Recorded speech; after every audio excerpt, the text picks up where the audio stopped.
News. This is News 4 at 6:30. Right now on News 4 at 6:30, watching the water. The threat of flooding is back for some in South Buffalo. We'll tell you how the city has been preparing. And new at 6:30, a flood warning has now been issued in Erie County. I'll let you know the areas most likely to see flooding tonight and how long that will last coming up in your 411 forecast. And a break in the case. A man accused of trying to support ISIS is back in court. How authorities were able to take him down. Good evening and thanks so much for joining us tonight at 6:30. I'm Christy Kern. And I'm Dave Graber. We had another nice warm-up today after some mild temps yesterday, but the focus is now shifting to the rain. In fact, a flood warning is in effect now through tomorrow evening. It's a concern for people living in South Buffalo, as we just mentioned, who saw some flooded streets and basements just about 2 weeks ago. We'll have more on that in just a couple of minutes. But first, let's get straight to your forecast with meteorologist Andrew Baglini for which areas could see that flooding. He's tracking the rain first at 6:30. Andrew, good evening. Good evening. Yeah, it's the rain that's a couple of hours away, but the snow melt and the rain we did see earlier continues to cause local creek levels to rise. And the National Weather Service did just put out a flood warning about 10 minutes ago here in Erie County, especially across South Buffalo. The main concern, or my main big two concerns here right now are Cazenovia and Buffalo Creek. So we'll take a look at that in just a moment. The radar is mostly clear in western New York right now, other than just some patchy drizzle outside tonight. We'll see more showers filling in across Lake Erie a bit later on, closer to 10 o'clock. We'll see those showers returning along that cold front back towards Cleveland. So we do have more rain on the way late. Flood watches for all of western New York through 7 o'clock tomorrow evening. And now this aerial flood warning in Erie County, just south of Buffalo, going out until 6:15 in the morning tomorrow morning. And the reason why we're keeping a very close eye on the local creek gauges, well, Buffalo Creek has been running high, that creek gauge at Gardenville, but not quite at flood stage yet. Cazenovia Creek, in the meantime, has been spiking pretty quickly. The blue line here denotes observed levels, and you can see it very quickly rising in the past few hours, and there may be an ice jam forming. We'll continue to watch that very closely.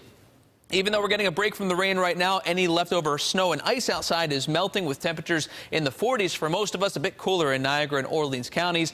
Rain will be returning, though, back across western New York around 10, 11 o'clock tonight. We'll see those showers back. If you're going to be out late, make sure you have an umbrella with you. A lot of this rain falling while we're asleep and tapers off around the morning commute, so that's at least some good news for drivers. Coming up in your full 411 forecast, we'll talk more about this flooding concern, how long it will last, and when we'll actually see some snow returning. That's in just a few minutes.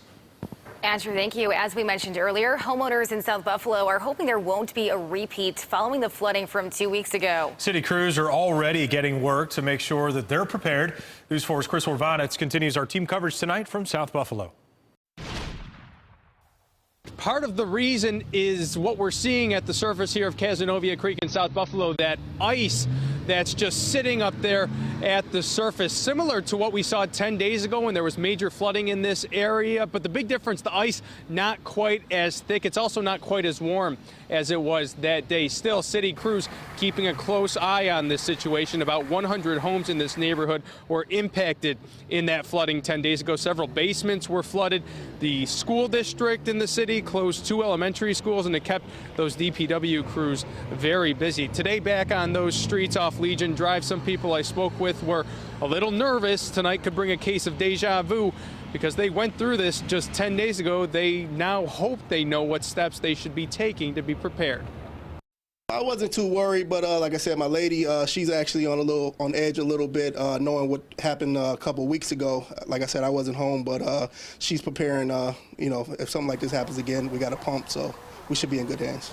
He had to use his neighbor's pump earlier this month during the flooding. Today, Jeffrey's significant other picked one up from her father's house. So that's where she was when I met Jeffrey. They're hoping that they are all set for tonight. Now, one of the big questions we had coming into today, what have city crews been doing in the days leading up to this evening? A city spokesperson told me they did take the cotter out last week to try to cut up some ice. They did as much as they could. We are still seeing some ice here on Cazenovia Creek, though, so people here will be a little nervous tonight.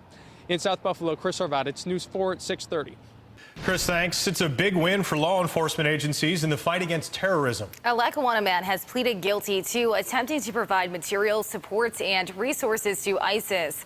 The U.S. Attorney's Office says Arafat Nagi traveled to Turkey in October 2012 and again in July 2014 with intentions of meeting with members of ISIS. They say he bought a number of military combat items before leaving. They say Nagi purchased a Turkish cell phone once he was there to keep in contact with the terror organization. Authorities say they uncovered more about his mission in the last few months.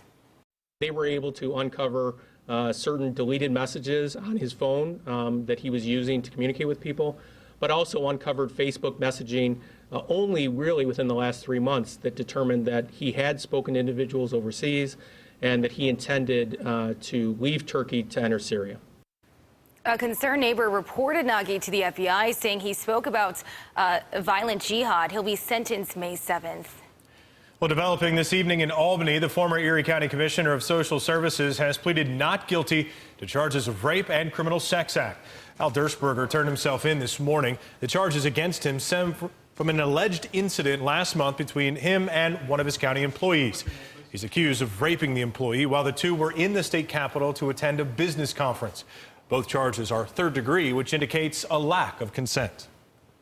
Tell you that Mr. Dershberger did not participate in any non-consented to acts, and anything that happened was absolutely consented to. And one thing that we're certain of is that regret does not make a case of rape. Dershberger was ordered to resign back in December. He also served as the assistant coach for the Niagara University softball team. He's been placed on administrative leave. Coming up at 6:43, defense attorney joins us live on set to explain more about what these charges mean. Another high-profile case is unfolding tonight. Jury selection began today in the case against one of Governor Andrew Cuomo's top aides. Joseph Percoco pleaded not guilty to federal bid rigging and bribery charges related to the Riverbend development.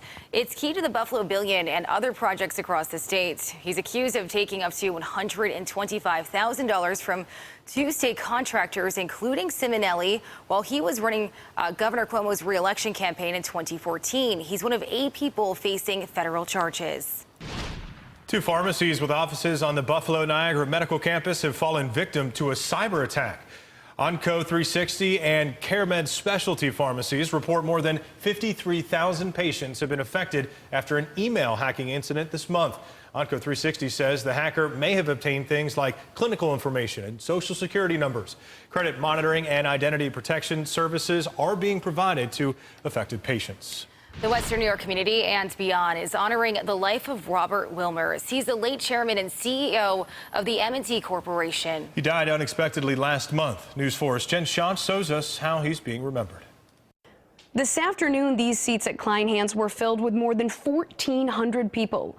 They came to celebrate the life and the legacy of late banking executive Robert Wilmers.